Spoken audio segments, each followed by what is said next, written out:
What we often see as the beginning is not truly the beginning at all. It is a human introduction to something that God has already completed in the realm of eternity. God is not bound by time. He does not respond to circumstances as they unfold. He declares the end from the beginning and starts from the finish line. When you come into the awareness of a dream, a calling, or a deep stirring in your spirit, you're not creating it, you're discovering it. You're stepping into a divine blueprint that was drafted long before you were formed in your mother's womb. In God's order, completion precedes commencement. He finishes the assignment, the purpose, the provision, the relationships, and the outcome before he ever places the desire in your heart. What feels like a fresh revelation to you is already ancient in the mind of God.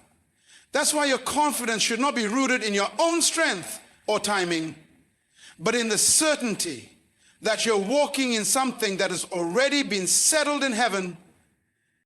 This is why faith becomes critical. Faith is not hoping something will happen. Faith is aligning with what has already happened in the spiritual realm and declaring it into the natural. It's believing that if God allowed you to see a glimpse of the promise, that it must exist somewhere beyond what your eyes can currently see. The manifestation may still be on its way, but the reality of it is already established. You are not chasing after something God has yet to think about. You are catching up to a destiny that has already been written. Your obedience simply activates the timeline. So when God begins to stir something big in your heart, don't panic at the size of it. Don't retreat in fear because it feels too vast or too delayed.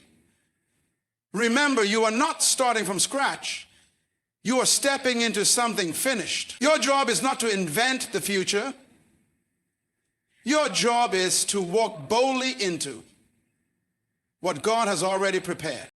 When God is about to trust you with something significant, he first takes time to shape the vessel. The weight of a divine assignment requires a foundation deep enough to hold it. You cannot walk in greatness with shallow roots. That's why before elevation comes preparation. Sometimes long, quiet, and misunderstood preparation. What feels like delay is often divine strategy. God does not promote potential, he promotes preparation. The season you call waiting may actually be training.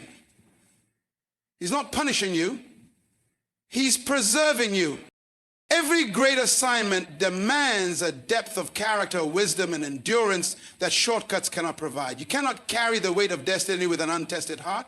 Just as gold must pass through fire to be purified, so must purpose pass through the furnace of process. Every trial, every closed door, every long night, every unanswered prayer is doing something in you. It's refining your motives, sharpening your vision, and stretching your capacity. If God handed you the assignment too early, it could crush you instead of bless you. Look at the patterns. Before David wore a crown, he learned to worship in fields and fight lions in secret. Before Joseph stood before Pharaoh, he endured betrayal, prison, and silence.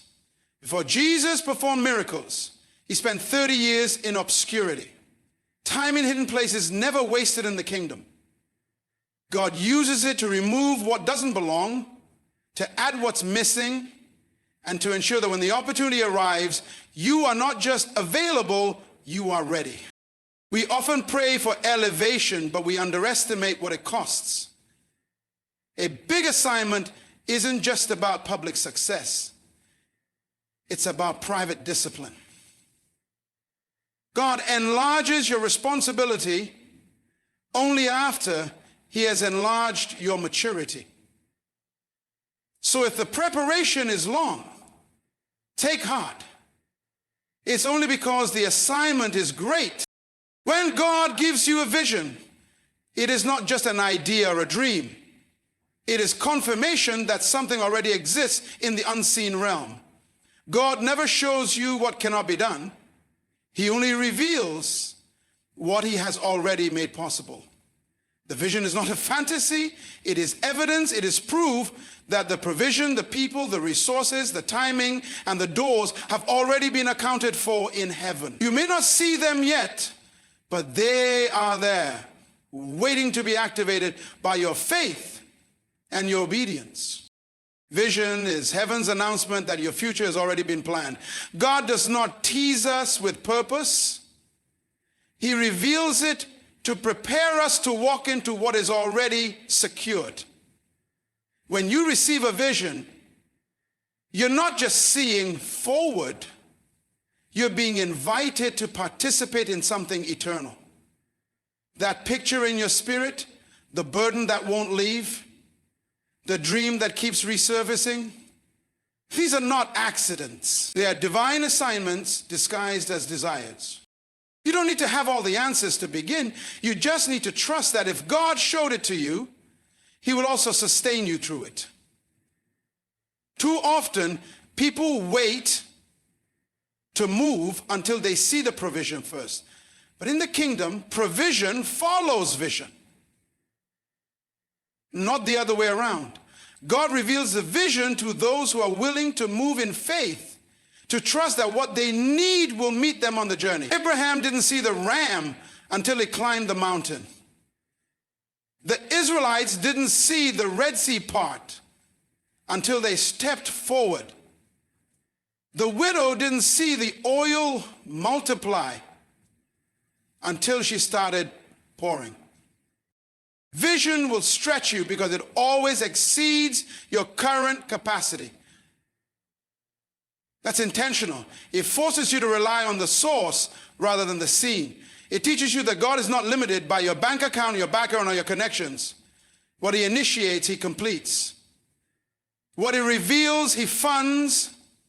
So when you receive a vision, don't ask, can I afford this?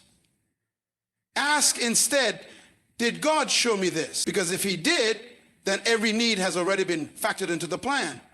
Vision is never empty. It always comes with heaven's backing. Disruption is often the signal that something greater is on the horizon. It is the divine disturbance that breaks routine, interrupts comfort, and shakes you out of complacency. What we call chaos, God often uses as a catalyst. Before God shifts your life, he unsettles it. He stirs the ground beneath what you thought was stable, not to destroy you, but to reposition you. Destiny doesn't emerge in the safety of the familiar. It is birthed in moments of discomfort, uncertainty, and change. When everything seems to be falling apart, it may actually be falling into place. Divine disruption doesn't come to ruin your life. It comes to realign it. It forces you to let go of what is no longer needed in the next chapter. Relationships begin to shift. Doors that once opened may now close.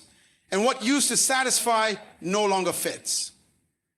These moments can feel like rejection, loss, or failure, but they are often hidden transition. God is not removing things to punish you. He's creating space for what's coming. Throughout Scripture, every major move of God was preceded by disruption. Joseph's journey to the palace began with betrayal. Moses encountered destiny after fleeing Egypt in disgrace. Paul's transformation began with a blinding interruption. Even Jesus began his public ministry only after a season of testing in the wilderness. The wilderness was not a detour, it was a proving ground. The disruption was preparation. We often pray for purpose and ask God for direction. But when the shaking begins, we resist it. We want destiny without disturbance, but it doesn't work that way. Disruption is God's way of loosening your grip on what's temporary so you can embrace what's eternal. It removes false security and replaces it with divine strategy. What feels like instability is actually the rearranging of your environment to match the size of your calling. So if your world is shaking, don't be too quick to panic. Don't interpret disruption as abandonment. It may be the very evidence that God is about to do something new. Destiny rarely arrives in silence. It often comes with a storm. Greatness is rarely revealed in public before it is forged in private. When God is developing something powerful in a person, he often hides it, not to diminish it, but to protect it. Obscurity is God's strategy for preparation. A sacred space where character is built, identity is clarified, and motives are purified. In a world that craves recognition and applause, God often chooses to work silently in the background, far from platforms where no eyes are watching and no praise is being given. It is in these hidden seasons that the foundation for true greatness is laid. God doesn't rush revelation. He conceals what is valuable until the appointed time. Seeds are planted underground before they break the surface. Embryos develop in the womb before they ever see light. Vision is conceived in silence long before it is celebrated in public. And during that season of obscurity, it may feel like nothing is happening. It may seem like you're being overlooked or forgotten, but the truth is you're being preserved. The anointing you're carrying is too important to be exposed prematurely. Every person God used in a mighty way spent time in the shadows. David was anointed king while still tending sheep, completely invisible to the people he would one day lead. Jesus spent 30 years in anonymity before 3 years of ministry. Preparation in private gives authority in public. The hidden years aren't punishment, they are investment. They are the years when God teaches you how to listen without noise, obey without reward, and serve without needing to be seen. Obscurity is not the absence of calling, it is the incubation of it. In that place, God refines the heart, stretches the spirit, and breaks off the need for external validation. You learn to do things not for applause, but out of obedience. You develop the endurance that will be necessary when the weight of visibility arrives. If you cannot remain faithful in obscurity, you will not be able to carry the pressure of influence. So when you feel invisible, remember, God is not hiding you from the world. He is hiding you for it. There is a version of you that cannot be formed in public view. Some things grow best in the dark.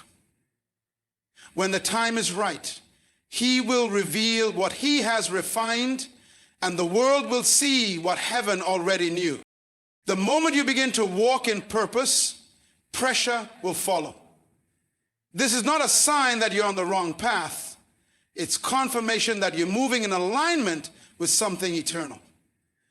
Purpose is weighty, and with that weight comes resistance. The greater the impact you're destined to make, the more intense the pressure you will feel.